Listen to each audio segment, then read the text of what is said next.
thin audience tonight, so what I would suggest is that the people at the bar come down and join us here and fill out the bear pit. And the reason for that is, rather than doing it very informally around the bar, is that if we do it here, then we can record this for YouTube so that Ian can then use it to promote the book. So just before we kick off, have a look forward. We have a documentary coming up,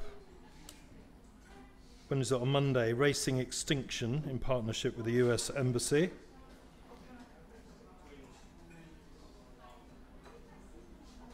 So anyway, this is a look at what's going on with the extinction of species on the planet. Next Wednesday, we're not having a program. The program will move to Thursday, which is the 28th, and we will have a program on the Yingluck verdict, the actual verdict. We did a program on the consequences of what happened when the verdict should have been released by the Supreme Court. We have Titinan Pongsudhirak coming, who's one of the leading commentators, and we're rounding up the others. And I have to say that there is an enormous reluctance on the part of political players in Thailand to talk on this subject. So it seems quite clear that they're all being got at and told to shut up. So this is quite a headache for us. And then on Tuesday, October the 3rd, which is again not the normal Wednesday night, we're going to take a look at Rakhine State, what's going on there, the Rohingyas. And we'll have Jonathan Head back, who's been reporting it on the ground. We'll have Gwen Robinson from the Nikkei Asian Review, who's been reporting the story very intensely from Burma, Myanmar, and a number of other people who've been there recently. This is one of the most serious occurrences in recent history in terms of refugees. 400,000 people going over a border, whatever Suu Kyi said yesterday, is an enormous number. And a lot of people are looking at this as a potential Yugoslavia type situation in this part of the world. So very, very serious. And then we have other things lined up in the future, which I don't need to go into at the moment. So this evening, I'd like to welcome Ian Williams, who was our president in 2006 and left the country soon afterwards. Not quite true. But anyway, it's a thankless task, and he did it. And he went on to be with NBC until, what was it, 18 months ago? Yeah. Reporting all over the world, and is a particular expert on China. And since quitting or departing NBC, he's taken on a new life as a novelist, which is an incredibly brave thing. He's also been back to school. So rather than yak on, Ian, why don't you tell us your story? Thanks, Dominic, and thanks for coming along this evening. Beijing Smog, it came out in the UK towards the end of June. Initially in the UK. I think it's tougher to get it outside the UK at the moment. I actually had a bit of a practice for this evening the other day when I was in Rangoon, in Yangon, when I found myself sitting down next to an Australian couple who were real sort of salt of the earth, and I had the book down on the desk beside me, and the Australian man said to me, looks interesting. He said, I heard the air's pretty bad up there. Is the book any good? So I thought, well, I'll start by addressing the second question first, and I told him, well, it's possibly the best book I've ever read. And he looked at me slightly incredulous and said, but, you know, it's about the environment then. Yeah, because the environment's bad up there. And I said, well, it is really. I mean, it is about the environment if you take the environment as being something kind of broader. I mean, in the sense of, I said, it's the smog. I mean, the smog in the book is real. It is smog. It's actual smog. It's literal, but it's also sort of figurative. And he sort of looked at me, and so I kind of tried to drill down a little bit more from that, and said, well, it's actually, you know, it's a satire. You know, it's about using the smog to say, well, what is real and what isn't real, what is the truth and what is not the truth. And he said, oh, Donald Trump. I said, no, Trump's not actually, well, Trump is in the book, actually. I had to sort of rewrite certain sections of it after the election of Donald Trump, because it did reflect slightly on some of the things I was trying to say. But I said, no, it's essentially a satire. It's a satire of modern China. It's a satire about corruption. It's a satire about repression. And he looked at me and said, satire. He said, oh, so you're taking the piss. And I said, well, I mean, broadly, yes. That would be, and I then admitted to him that in fact it was my book, and he picked it up and sort of looked at it, and I'm not sure how impressed he was. He drank the rest of his beer, and then that was kind of, that was my conversation for the evening, and that was my sort of training session for this particular presentation. I mean, what is it about? I mean, it is essentially a satire of China, a satire about corruption, about repression. It's about the power of the internet. It's about what's real and what's imagined. It's also, in the Chinese context, about the power of indifference and the power of ridicule, which I think on the internet, and especially in repressive societies, are both extraordinarily strong weapons against those authoritarian systems, those authoritarian governments. I didn't set out to write a novel. I have worked on and off in and out of China for, I guess, 20 years, since the mid-90s. And like a lot of people in my profession, I always had this idea that I would like to write a book, that I'd like to somehow use a lot of what I'd come across and what I'd learned in a way that was perhaps a little bit less ephemeral and more real and more long-lasting than journalism. And I never really kept a diary. I've never methodically written down everything I've done and everywhere I've been. But what I have done is stockpile anecdotes. And the more absurd and the more crazy those anecdotes, the better. And the more of them I've written down. And China is very good with those anecdotes. There are a lot of rather surreal moments. There are a lot of very strange things that go on in a society like China, which is changing so rapidly, and which continues to change rapidly, and where there is so much double talk, so much where it is often difficult to figure out what is real and what isn't real, hence the sort of the metaphor of the smog.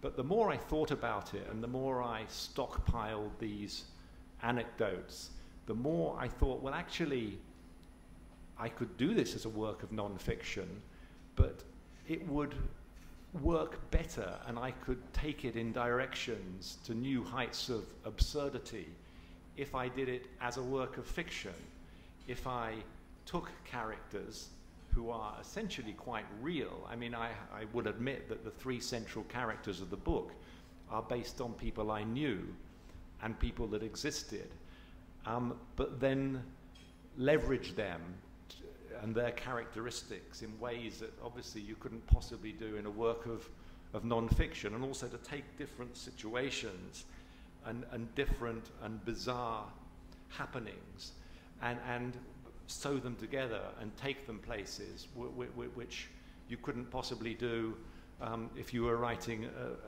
a slightly more serious book. Now, I have in the book, there are three characters. Well, there are actually four characters. The main character isn't a person at all. It's an image. It's an internet image. It's a meme. An image which is released as a joke by a Chinese blogger,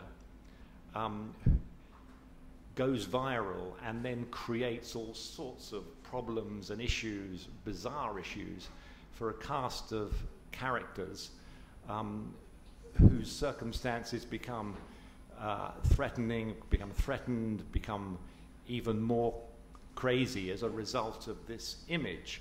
But the biggest threat of the image is to the Communist Party, which doesn't have a sense of humour. And the story is about the progress of this image. And the three characters through whom it's told are a Chinese blogger by the name of Wang Chu, who spends most of his time online. He lives his life behind the screen of his telephone, behind the screen of his computer. To him, the only thing that is real and the only thing that is safe in China is to live in this digital online world where he can do things, he can go places, he can be people that he can't be or he deems to be dangerous to be in the real world. And it's he who, as a joke, posts a picture which happens to be of a little spindly stick alien online in the end of the first chapter, where there is an incident that's happened supposedly in Beijing. And like so many people online, they are reveling in rumour mongering and sending out ever more absurd stories built around this event. And he uses a symbol of a cigarette in order to depict Zhongnanhai, which is the leadership compound in China. And there's also a cigarette by the same name. And he uses the symbol of the alien to represent the people who he believes live in that compound. And that is the trigger that starts to run through the rest of the book, the theme that runs through the rest of the book, as this alien starts to go viral and eventually turned into a symbol of protest. Now, the two other characters who are prevalent, one of them is a British businessman by the name of Anthony Morgan, who is very much a stereotypical type that I came across on numerous occasions in China, the sort of person who is forever talking up the economy and talking up the opportunities and talking up the China miracle, even while it starts to wobble and in fact disintegrate around him. The sort of person who privately thinks it's a disaster in the making, privately thinks that the economy is racing towards the cliff edge at a rate of knots, but who has made so much money out of that miracle that they believe they've got to keep preaching it, they've got to keep promoting it, and they've got to keep pushing it. And I met this same person in different guises many, many times during my years in China.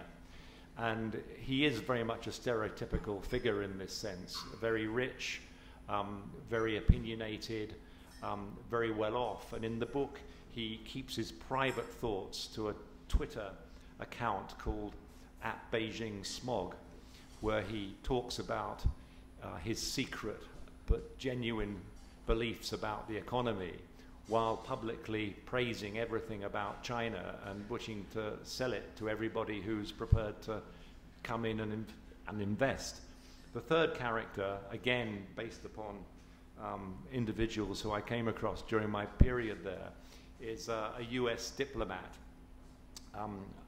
who happens to also be, as I call him, the cyber guy, someone who's bowled up in China quite by accident, pretending to be an expert in cyber affairs because there aren't many of them and no one understands that stuff, and finds himself at the front line of this sort of cyber war involving the US and China and others. And their parallel stories, as I say, told initially separately, come together around the progress and the mayhem created by this particular spindly little alien figure. Now, of those characters, it's interesting that I felt that I was much more comfortable with the Western characters because I knew them, because I'd met them, and because I felt that I was more easily putting myself in their place because I'd seen what they saw. I could relate to them. And I was much more worried about the Chinese characters because, I'm not Chinese. and as much as I'd spoken to young Chinese colleagues and got a good sense, I spent a lot of time hanging out at various cafes in the student district of Beijing, looking at what they did, trying to put myself in their place. But I was very aware that that was possibly the weakest part of it. But it's been quite encouraging to me that people that have read the book have particularly liked the cafe scenes, where everybody's on their phone, where even if they're sitting the other side of the table, they're communicating by text message.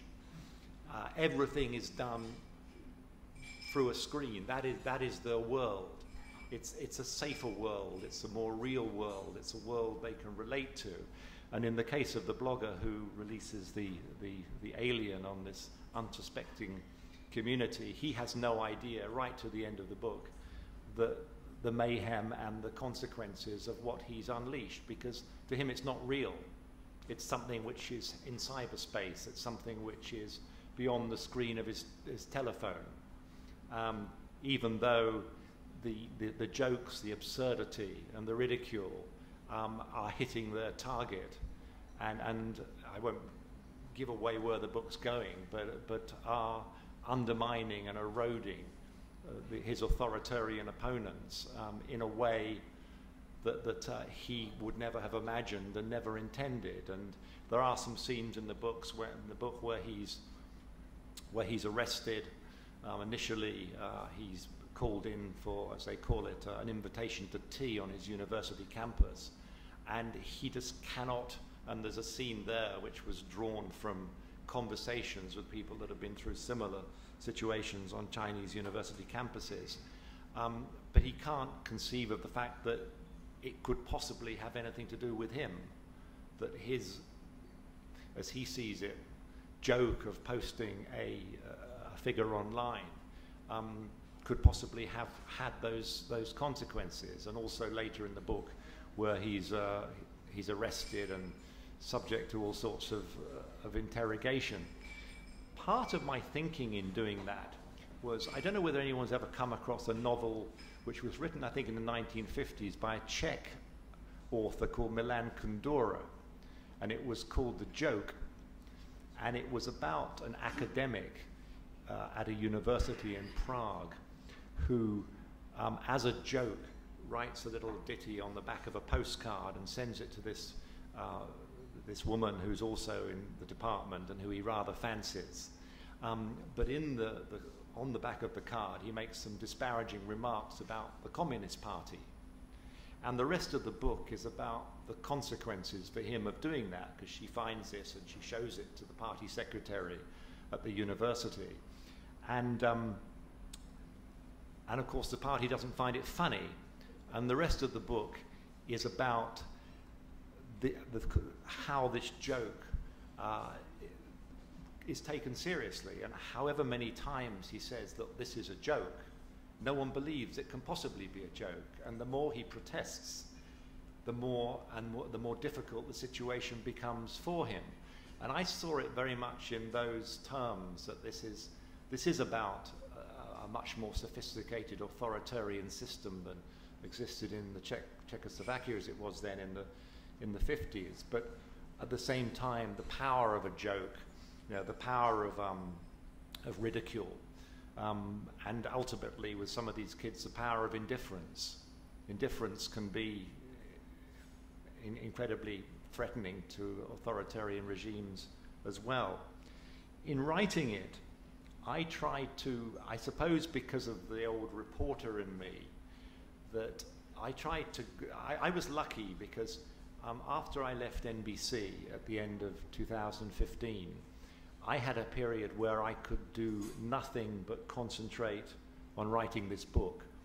So there's an old saying, I suppose, we all say, oh, is there a book in everybody? And I think that possibly there is in one way, shape or form, but the problem is, and for me certainly, I've been stockpiling all sorts of anecdotes over the years, but it's actually having the time to pursue it and having the time to put into it. And I was pretty lucky because I gave myself 4 or 5 months in which I did nothing else but concentrate on the book. And the first couple of months of that, I was just in and out of China, and I went everywhere the characters went. I tried to do, up to a point, most of what the characters do, because in that way what I wrote could be more real, and it had a better feeling of sort of reportage about it. And I think that comes across on the pages, because, as I say, I know there are writers that don't operate that way and can quite happily sit in their study and let their imagination run wild and perhaps do very little on the ground reporting in different locations. But to me it was terribly important to put myself in those places, to put myself in their position, to go to places that they went to. And that was sort of almost as important to me as you know, as the writing itself was getting a proper feel for where I was and what I was doing. And as I say, I felt that I guess, like a lot of fiction, a lot of the situations that are described in the book and a lot of the characters that I've used in the books, the main characters and the lesser characters, are based on very real situations and real people, but just leveraged in a way that's simply not possible in non-fiction. I just felt you could say more in fiction.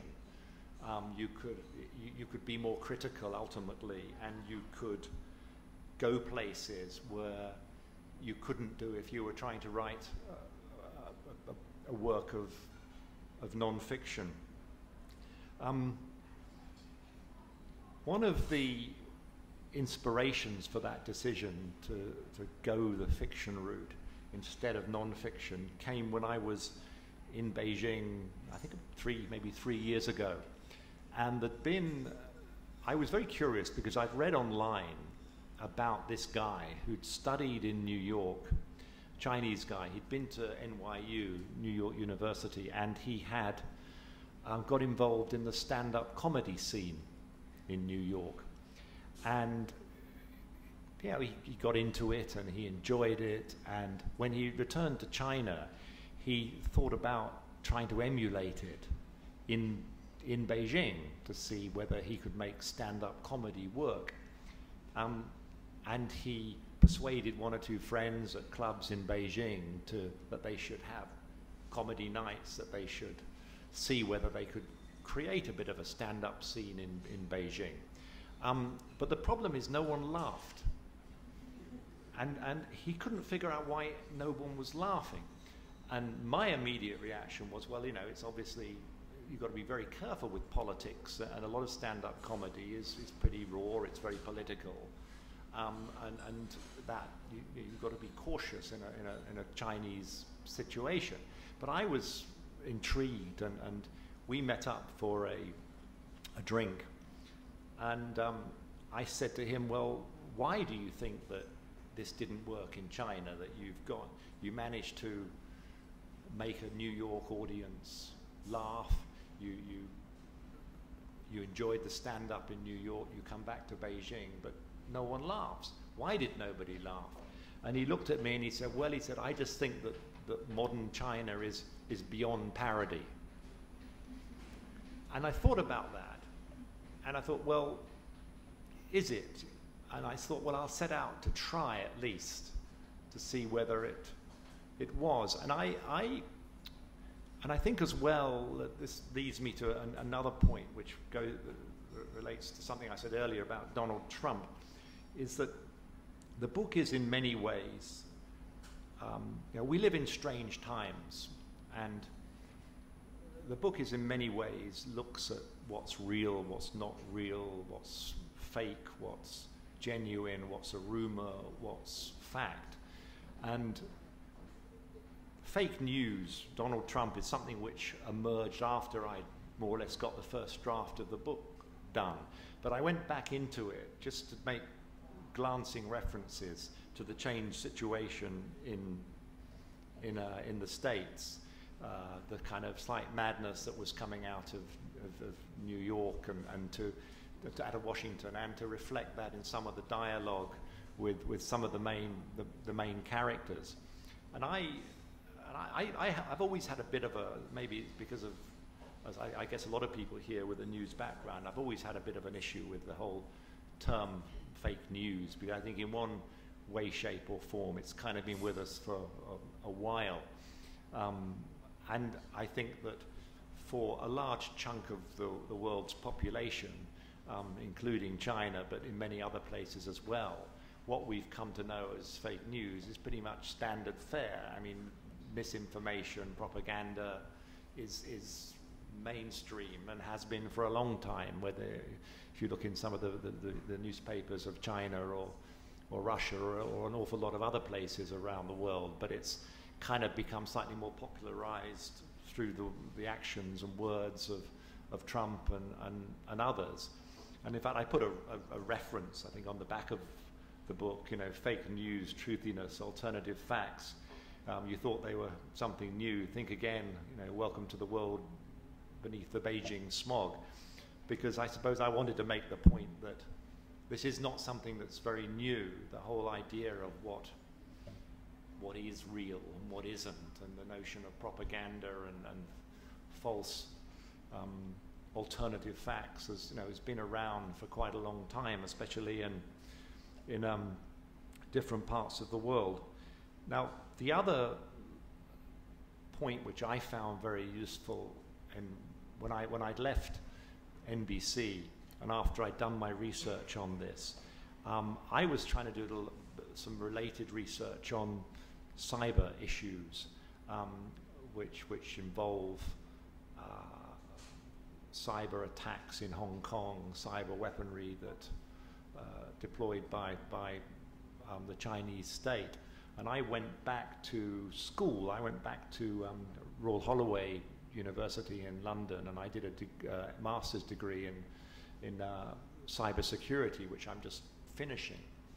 And while I was doing that, I found myself increasingly going back to the manuscript and tweaking it even further, because the more I learned about the way this stuff happened and the ins and outs of cyber weaponry and cyber warfare, the more I went back to tweak kind of the cyber shenanigans that go on in the book, of which there's quite a bit. And I was quite pleased to discover that little things like there's one scene in there where these American spooks are trying to get some malware, some dodgy software into the computers of a particular organization in Shanghai, and they're having trouble hacking it. So what they do is they infect the menu of a takeaway restaurant to the point that when someone orders online, and the speciality of this was, I think, what was the speciality? I think it was crispy prawns.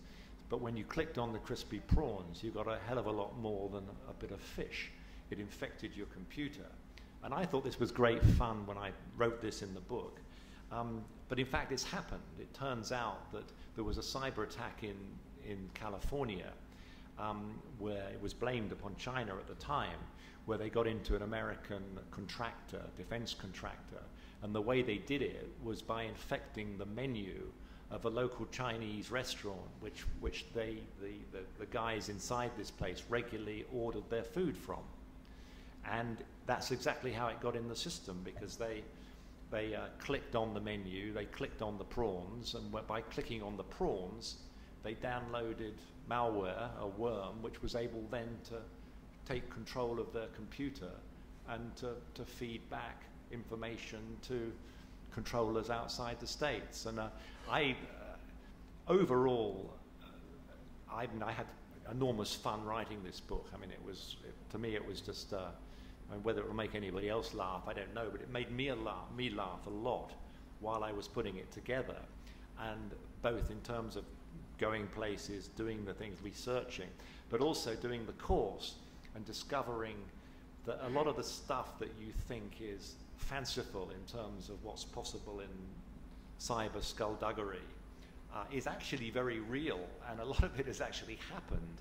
A lot of it continues to happen, and you think you're using your sort of imagination to go places, and then you discover that actually someone has genuinely gone there, done that, been there, and it's in fact I'm looking at the moment about a sequel to the book, which would involve at least one of the characters, maybe two. And recently I was up in Burma doing a little bit of research on that, and I think that would be a far more sort of full-on cyber thriller, using a lot of the bits and pieces that I've come across over the years. One of the things that is interesting that's come from this, and this is from the conversations from this last weekend, is people have said to me, well, you know, do you expect they're going to let you back into China after? Because the book is, as I think the South China Morning Post in Hong Kong put it, it's a sort of biting satire of modern Chinese corruption and repression, which obviously is not too popular, and I don't really expect the Xinhua news agency to be knocking on my door asking for the Mandarin language rights. But I thought, well, you know, who knows? And I did wonder at a time whether or not the picture I painted of China was a little bit too bleak. I think there's one line in the book where a couple are having a conversation, and one says to the other, isn't it good that China is having a corruption crackdown? You know, isn't it good that we're getting corruption out of the system? To which the reply comes, well, yes, but what if corruption is the system? Which is very much the theme of the book. And I got an email the other day from a good friend of mine in Hong Kong who's been China watching for very many years. And he said to me that, he said a year ago he would have thought some of the themes in the book and the places the book goes are a bit dystopian. And he said, but in light of what we've seen happen in China over the last year, with Xi Jinping consolidating his position ahead of Congress, we see what's happened to Liu Xiaobo, the arrest of lawyers, the crackdown on the internet that we've seen most recently. You know, in some respects, it almost doesn't go far enough. And this guy is someone who's usually quite cautious on his conversations and his observations about China. And I was very, when you hear that from people who you sort of respect their views because they've been around a lot and they've covered China a lot and they've watched China. This particular individual was close to Patton. He's been a newspaper editor in Hong Kong, and it was interesting when they look at what's been going on in China, particularly over the last year, 18 months, to get that kind of feedback. And especially as, you know, in terms of my chosen genre, with it being a work of fiction, with it being my choice to sort of go this route, to make a statement about China instead of doing non-fiction.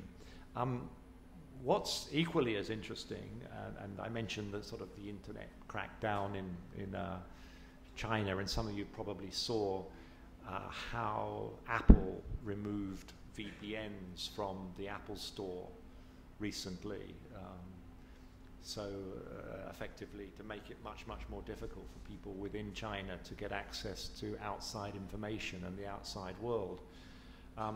And I'd mentioned that the Chinese Communist Party perhaps does not have a sense of humour, and it seems that neither does Apple, because I had learned at the weekend that they've also banned my app. This particular app, there's a scene in the book where the blogger, once he's released his little alien, this dissolute individual, and doesn't really know what he's doing, but he's there and he's releasing these things, not quite fully aware of the consequences they're having, and he makes a decision halfway through the book. He's decided he wants to be a .com billionaire. because he thinks that's the way to go, is to be a dot-com billionaire. And I have a little bit of fun at the expense of Mark Zuckerberg at that point in the and his kowtowing to China. But at this point, young Wang, in his fledgling steps to become this dot-com billionaire, decides he's going to write an app. So he writes this app, and the app is of his little figure, is alien, and he decides, what can we do? So he has these aliens coming out onto Tiananmen Square from under the portrait of Mao. And the idea is to swat them with a fly swatter as they come out onto the square. And he thinks that this could prove quite popular, and wonders whether there are other ways he can swat the aliens. And by this time in the book, of course, the whole alien figure is becoming an object of protest and a symbol for these distant and out-of-touch people in the party. So anyway, I thought, well, this is interesting, and maybe to promote the book, why don't I make that app? So I spoke to my son Ollie, who's something of an app developer himself, and said, could you do this for me? So Ollie came up with this lovely little app, and there's Mao, and we've got Tiananmen Square, and we've got all these little aliens start coming out, and they come out faster and faster. And then the idea is, you're controlling it, and you've got the fly swatter, and you go, and you get all these little aliens as they come out, and they come out faster, and they pop up in little other parts of Tiananmen Square. I thought, this is great, and I went through the process, and I submitted it to Apple, to the App Store. They have a system where they review apps to see that they are okay, mainly technically. And for 3 weeks I heard nothing, which I thought was odd, because normally it takes just a few hours sometimes for an app to be approved. I thought that's very strange. So Ollie said, well, maybe it's because, who knows, let's submit it again with a different build number. So we submitted it again. Still nothing. And then at the end of last week, I get a message from Apple, from the Resolution Center, and they said, we've been trying to contact you about your app. Left a number, and it was a lady called Simone. So I phoned the number, and I spoke to Simone, and Simone said, thank you for phoning. Yes, we've reviewed your app, and technically it's fine. We're approving it, but it will be hidden from the China App Store. So I said, well, why? She said, it's the content is inappropriate. I said, yes. I said, well, what content? I mean, which content is inappropriate? I do not have that information. I said, well, why is it I do not have that information. And by this point, I thought, I've had better conversation with Communist Party apparatchiks in Beijing than this. So I said, well, okay, let's kind of tell me then what local law does my app break? And she said, I do not have that information. I said, okay. So we went round in circles like this, and Simone did not have very much information at all, other than that Apple were not going to put it on the App Store in China. So I said, well, okay, whose decision is this? And she says, well, if you need to know more, then we suggest you contact a lawyer in that jurisdiction.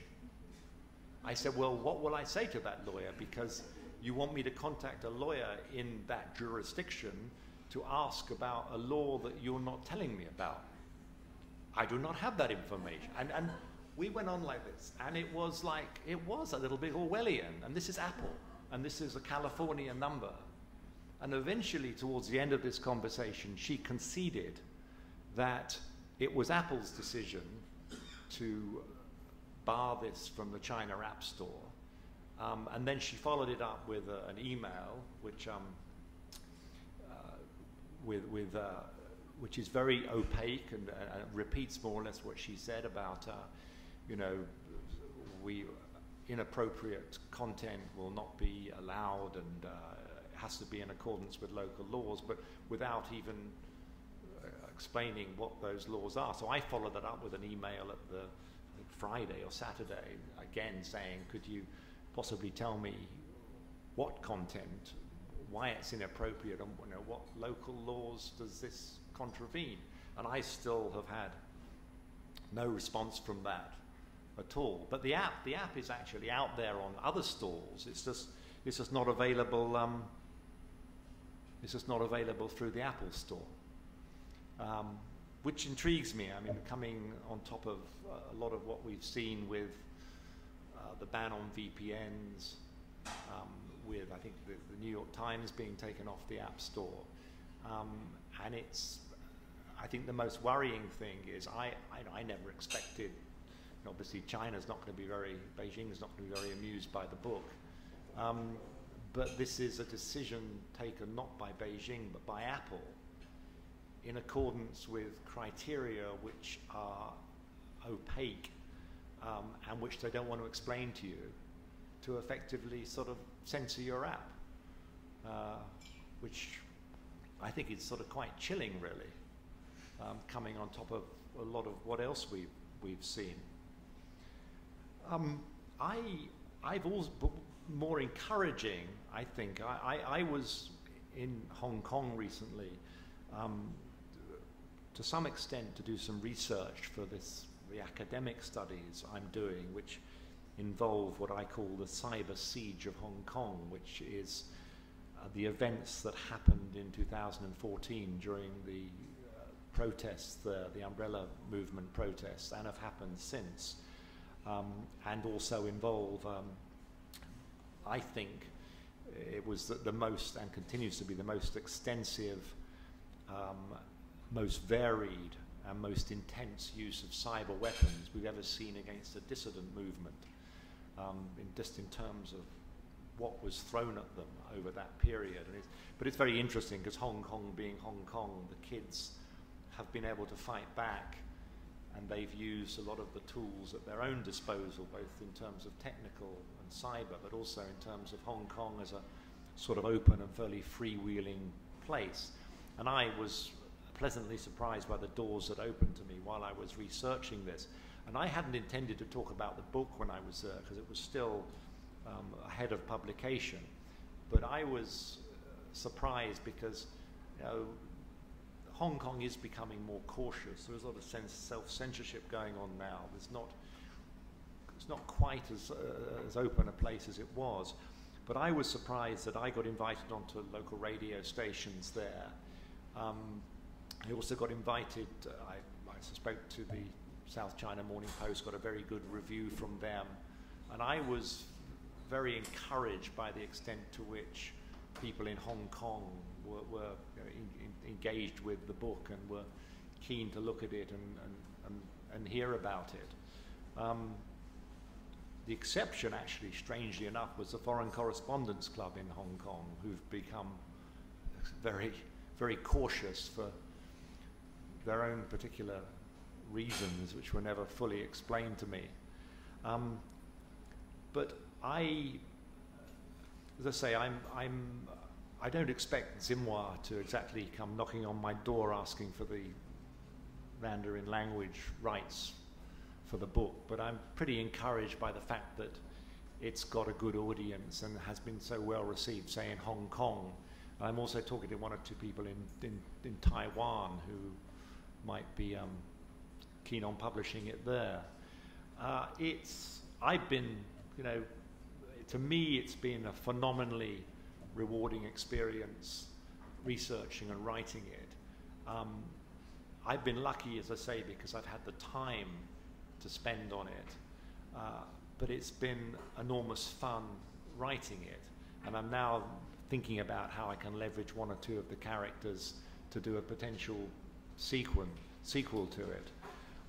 It's, I guess, an unusual route to go, because a lot of people who've worked in journalism for a while feel they've got something to say and they want to say it, and you think more about a work of non-fiction rather than a work of fiction. But from my experience, I've just found it much more, I've been able to say things and go places with this that would never have been possible in a work of non-fiction.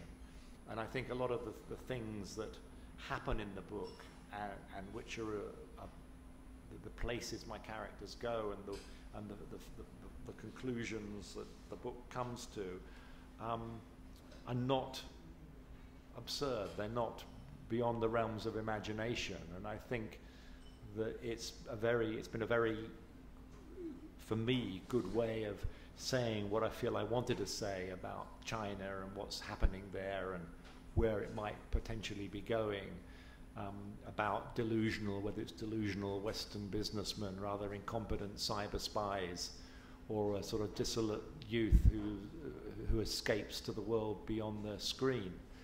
I think it works. If anybody reads it, and please be in touch and let me know what you think of it, and I'm happy to expand on any of that or answer any questions if anybody has any. Right, on that note, thank you very much. We do have a microphone here, so anybody who wants to chip in, please do. Ian, I'm very intrigued why you would do a degree in cybersecurity. What your background is the Sunday Times, Channel 4, NBC, and then suddenly you go off and do this. What made you choose that? I was just fascinated by it because I found myself writing a lot about cyber stuff out of Beijing, particularly when I was covering the China beat for NBC. We also found ourselves there frequently having to defend ourselves and look for ways of better bolstering our own cyber defences in the bureau and elsewhere. On one occasion, I remember going back to my room when I was staying in a hotel in Beijing, and it was in those days when the Apple Mac that I was using would tell you at the top the time of your last backup and the hard disk to which the backup was made. And I remember being surprised to get online, thinking I should do a backup, to go to look to see when the last backup I'd done, to find out that in fact the last backup had been done about 7 hours earlier to a hard disk that I didn't recognize at a time that I wasn't in the room. And, incidents like that get you thinking and get you more, and I know these days a lot of business people that go to work in China take throwaway machines, throwaway laptops, you one-time use laptops. Once you've used it in China, you won't use it again because you assume it's compromised. And I just got very, very interested in cyber shenanigans, which forms quite a good chunk of the book. And I contacted people down at Royal Holloway, which has one of the best cybersecurity groups, both to consult them about issues that I wanted to get my brain around for the book, and also previously to quote them for Sunday Times, for NBC pieces, and was persuaded that this would be an interesting thing to do, and it has been absolutely fascinating, and the research to go with it, and it has helped me enormously to fine-tune a lot of what's in here, and also, I hope, what will be in the next one. Well, that's the question. I mean, are you going to become a security consultant? Are you going to become an author? Are you going to go back to journalism, or do whatever you can? Or yeah, I mean, I don't think I'm going to. I don't want to go back to full-time frontline journalism, but I wouldn't want to leave it either. So I think it'd be nice to find a compromise somewhere where you've got the sort of the fun and the buzz of doing these things, which hopefully people will read, but at the same time you're able to pick and choose some journalistic projects. And it's interesting as well. I mean, the other thing that I've picked up over the last year, looking at some of the cybersecurity issues, is the extent to which cyber stuff has now become everybody's concern, but still very much the way it's communicated and the way it's presented goes back, and it's not done in a very accessible way. I think a lot of the people that deal with that stuff have difficulty communicating with anything that doesn't have a screen. And the language they use, it's almost like the cybersecurity industry is one of the biggest threats to cybersecurity, because they speak gobbledygook. They don't speak English. They speak indecipherable. It's all about sort of selling expensive kit rather than doing the basics, which is fundamental to 80% of hacking could be prevented just by making people aware of some really quite basic things.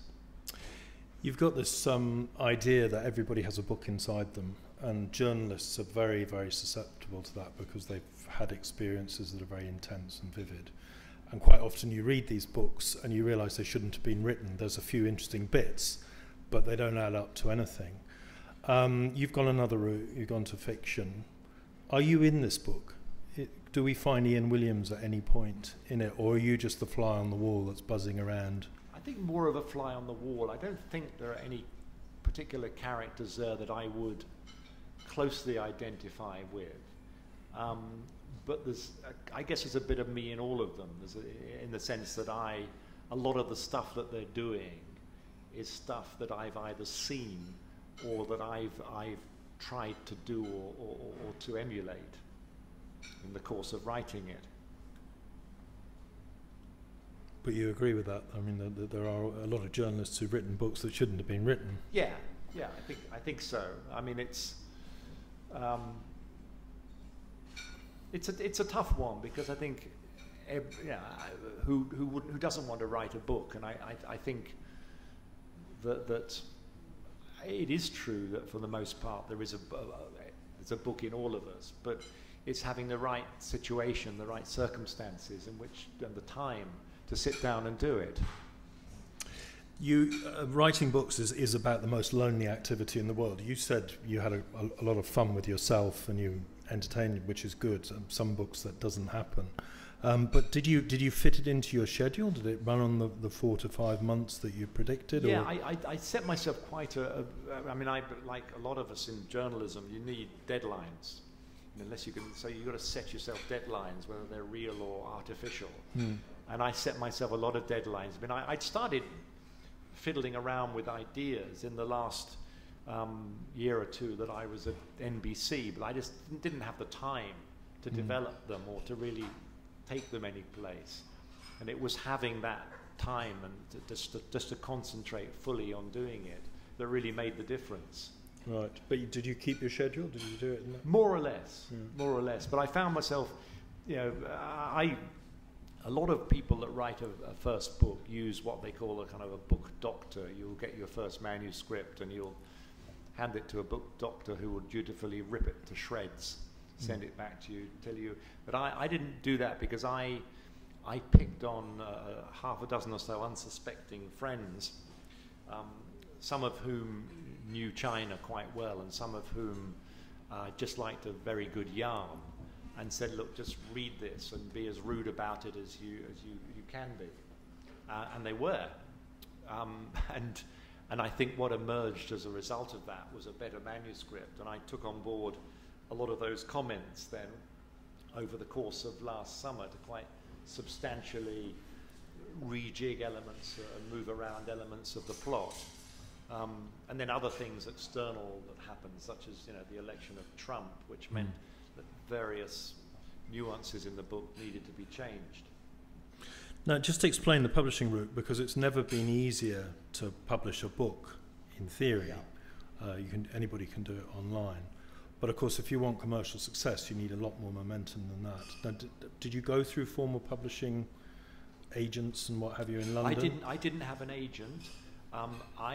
To me, the whole process was an education, because I knew very little about publishing before I went into this. And you think about, there's a publishing route. But actually, there are dozens of different publishing routes, and the more closely you look at it, the more you sort of learn that, at one extreme you have the traditional route with an agent, full-on agent representing you, finding a traditional publisher. At the other extreme, you've got the Burr Braces, self-publishing, and then there are all sorts of different variations in between. The way I went with this was without an agent, but using a very small West Midlands publishing house called Troubadour, My arrangement with them is that I retain my copyright, and especially outside the UK, but you get to use their professional services. So it's a sort of compromise, a halfway house, which protects your copyright and gives you speed in terms of getting it out there, and if it sells, gives you a bigger proportion of royalties. But a lot of it depends on what your book is and who the audience is. And but I got very frustrated dealing with agents, because I was having some very, very good conversations with them. This is the November after I'd finished the book. But I was, a lot of the advice I was getting was contradictory. It was slow. It just wasn't going anywhere. So I then went straight to this particular publishing house to do my own deal with them. But it is, there are dozens of different routes now which are possible. A lot of it depends upon what you have and what you want to get out of that book. I don't think you're the first journalist from Hong Kong who's gone this route. Humphrey Hawksley did a work of fiction, I don't know, 15, 20 years ago. China, Third World War, I can't remember the details. Are you worried that if you do this, your identity is taken over, you become a novelist, a writer of fiction, that in future, if you want to go back to journalism, people will look at you and say, well, this guy makes stuff up now. I mean, can we trust him? I think they've always said that. We've always said that, but... I don't know. I mean, there's something else I'm sort of toying with, which may be non-fiction. I mean, Humphrey's books were all fairly apocalyptic. Yeah. And, you know, sort of world wars and missiles flying. I mean, I think this one is driven by dialogue. It's driven by some quirky, offbeat, but I think quite real characters. And I think it's not trying to make some huge point about world wars and conflicts. I think the points it's making are much more fundamental, down to earth. It's more, you know, it's about, you know, there are no one's honest in this book. It's a very amoral book.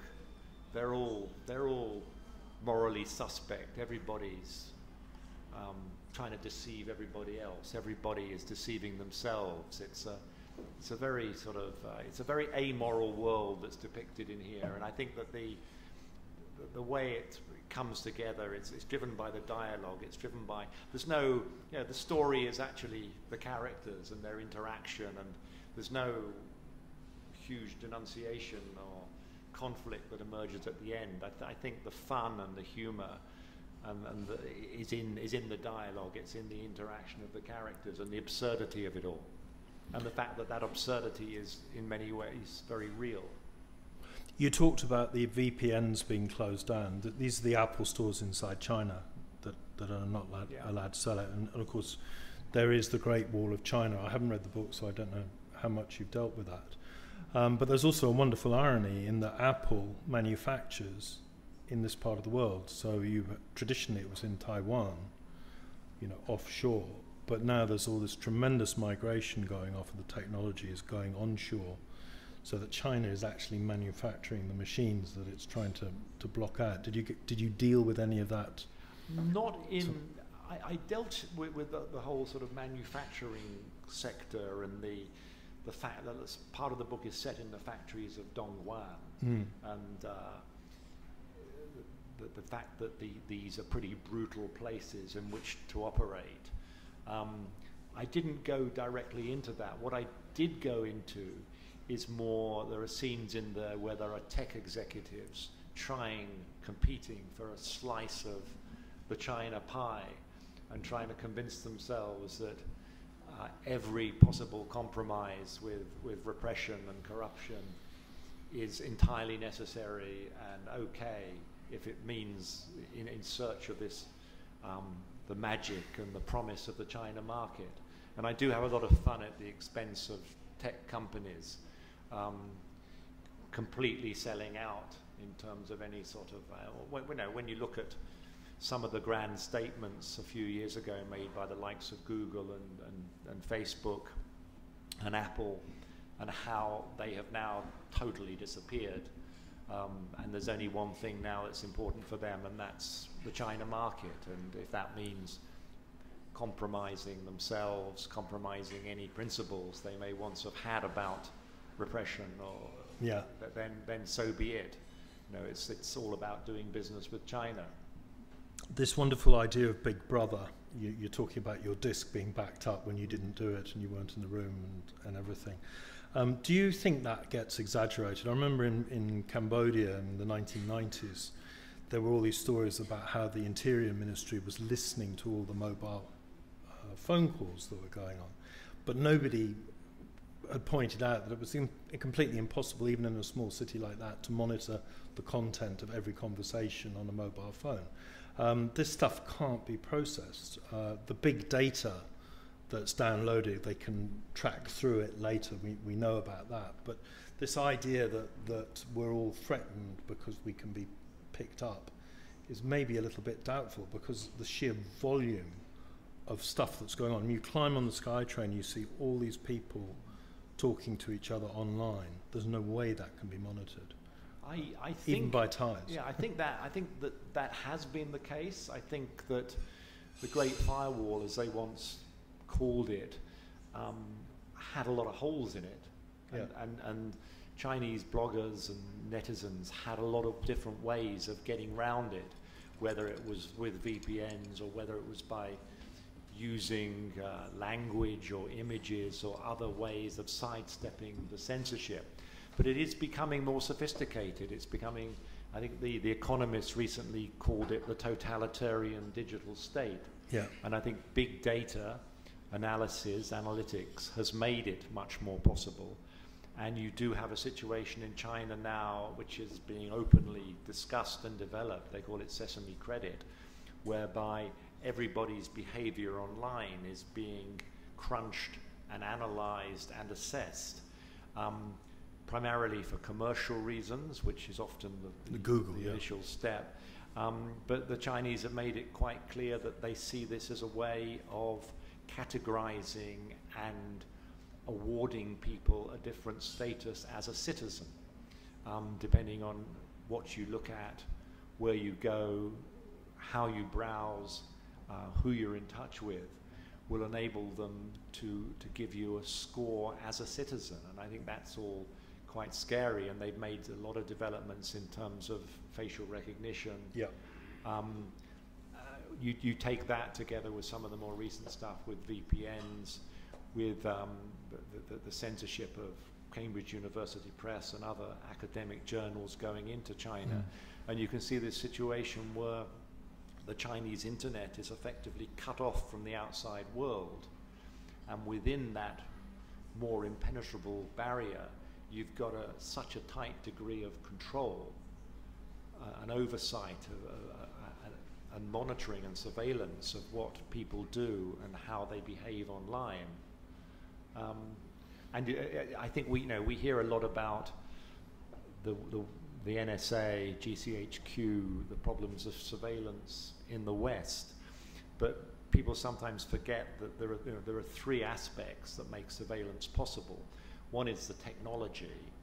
The other two are the politics and the regulatory environment it's happening in. And you can argue, as I would, that there is not sufficient oversight of the likes of the spooks, the digital spooks in the States and in the UK, for instance. Right.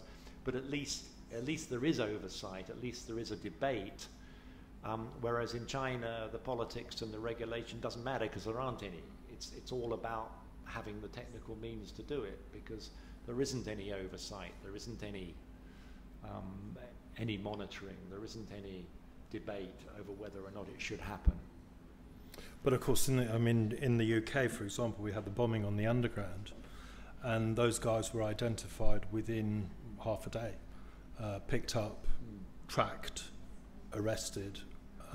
Everything was closed in. When they bombed the airport in Glasgow, they knew where the number plate on that car had been for the last 6 months, and they could probably have traced it back in which street it had been parked. Yeah, no, because this stuff is now routinely picked up. It's a difficult one. I mean, this is the UK. Yeah. Where do you draw the line? I mean, the UK of all European countries has the most pervasive surveillance state in terms of monitoring.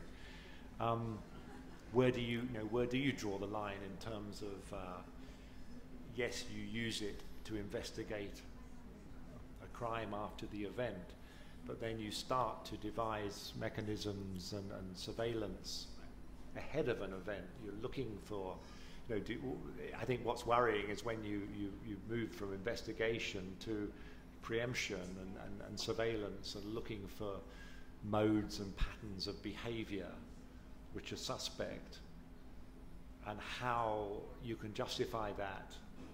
Can you justify that in terms of what you claim to be preventing? Right, well, they're awfully quiet. It's as if you're all watching television. Let's have a question from somebody. Julian, have you got a question? What about the buffet? Two questions, if I may. Firstly, it sounds like your book is written at the nexus of two sort of distinct worlds, and one is China, contemporary China, and the other is cyberspace. So the Venn diagram is the overlapping bit of those two quite distinct subjects. Is there something that's gained or something particularly interesting about writing a novel about cyberspace in China? Do those two distinct subjects sort of mesh in some way? And a second question about this transition that Dominic was talking about from journalism to fiction. And it's often said that fiction, of course, factually speaking, is not true, never happened, but it reveals deeper truths. So there's a continuity there. But on the other hand, a lot of journalism, less so broadcast, but a lot of journalism is about telling, and novel writing, fiction is about showing. And infamously, a mistake of a fledgling novelist is to tell too much rather than show it. So in your journey, did you have to, in some sense, reinvent or re-engineer or add new cogs or new processes to your mental and writing faculties? To answer the second one first, the answer is yes.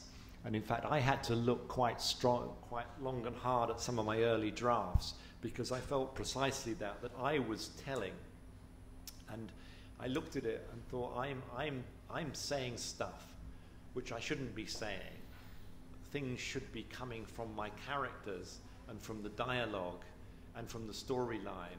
And I found myself initially falling into that trap of approaching a book almost as an elongated article where you're the narrator. I mean, I know a lot of books, fiction is narrated in the first person, but I found myself writing it as if I was writing an article.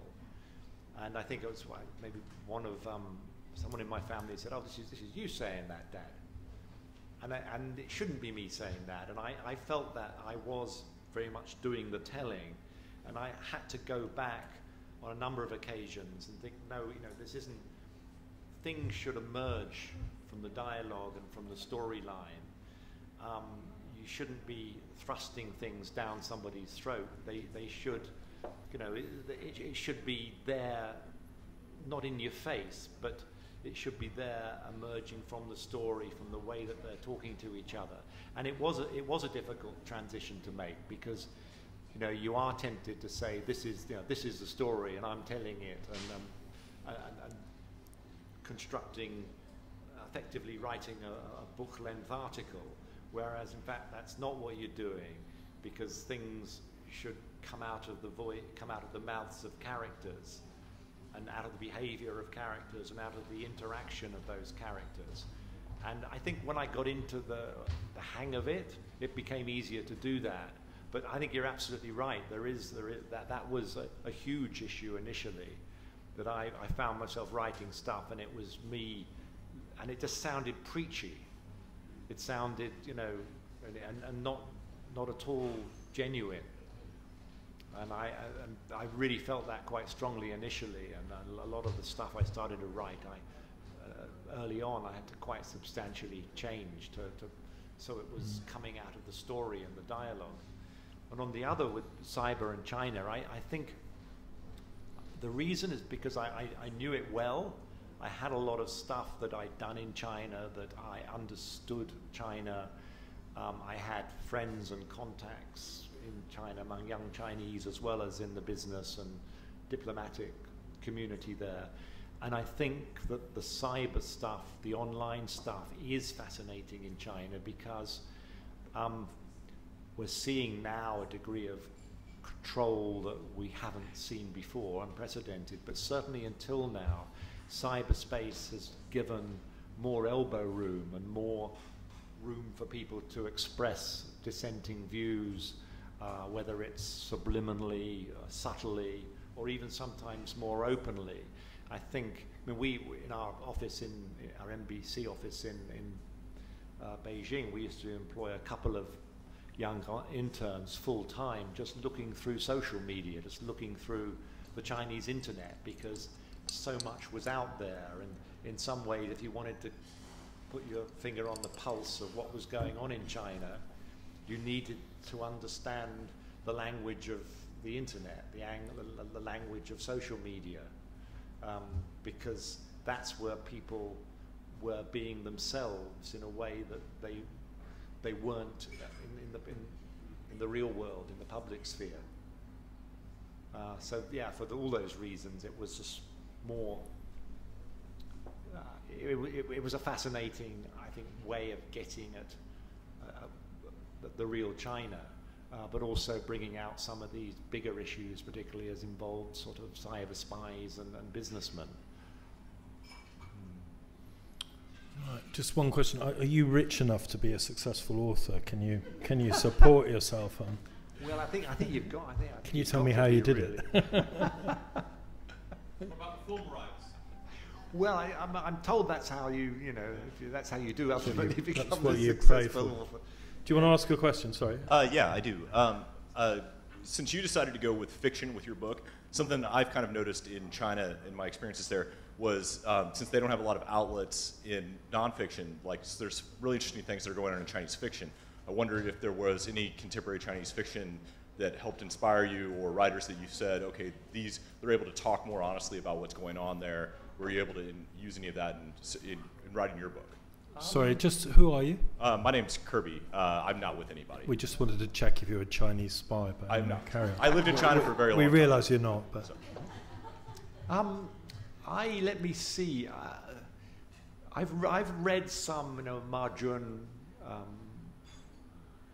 novels, which I have found weird, but quite compelling. I've only read them in English translation, and I think that's always a bit of an issue unless you can read Mandarin. Getting a real feel for Chinese fiction is tough. I think there are some very good Chinese writers out there of fiction, and they necessarily have to be fairly sort of oblique and subtle in a lot of what they do and say. Many of them are published outside China and won't be published as yet in China. I think I was more influenced by contemporary stuff I was reading online, and contemporary debates and comment and all the different techniques people were using to sidestep censorship and to sidestep the Great Firewall,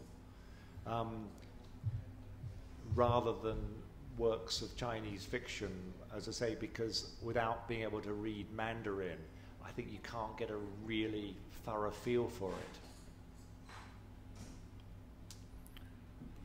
right. Well, I think we've had a good run, small and cosy audience. Anyway, I think we're all incredibly chuffed to hear that you didn't make it to the Foreign Correspondents Club in Hong Kong. But the FCCT is still committed to free speech and open enough to have you. Anyway, thank you very much, Ian, for coming along. And when you bring out the next book, book your slot here. Thank you very much.